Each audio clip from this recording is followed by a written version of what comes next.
সন্ধে হলে একটু চটপটা খেতে ইচ্ছে হয়, আর রবিবার হলে তো কোনো কথাই নেই, কারণ এই দিন আমার বোন বাড়িতে থাকে। তো আজকে ওকে বললাম আমাদের জন্য কিছু একটা বানিয়ে আন। হ্যালো এভরিওয়ান, সানডে স্পেশাল ব্লগে তোমাদের স্বাগত। তো দেখতে থাকো আজকে আমার বোন আমাদের জন্য কি বানালো।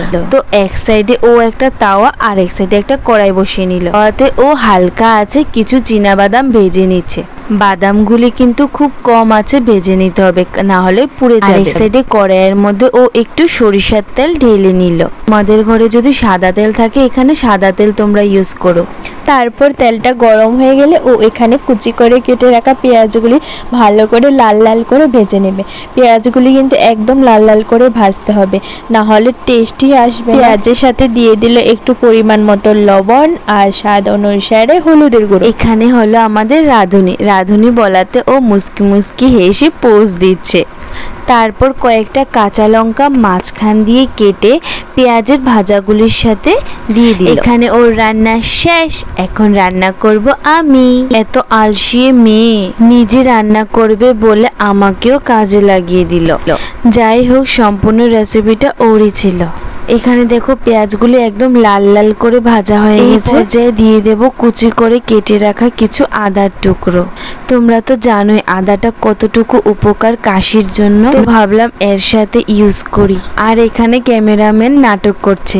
পেঁয়াজগুলি লাল লাল করে ভাজা হয়ে গেছে, এবার এগুলি নামিয়ে নেব। তারপর কড়াইয়ের মধ্যে একটু তেল দিয়ে তেলটা গরম হয়ে গেলে আজকের মেইন ইনগ্রিডিয়েন্টস দিয়ে দেব। আর মেইন ইনগ্রিডিয়েন্টসটা হলো চিড়ে। আমাদের যতটুকু প্রয়োজন চিড়ে তা দিয়ে দিই। তারপর এটাকে ভালো করে তেলের সাথে মিশিয়ে নেব। এর সাথে দিয়ে দেব স্বাদ অনুসারে লবণ। লবণটা দিয়ে একটু ভালো করে মিক্সচার করে নেব।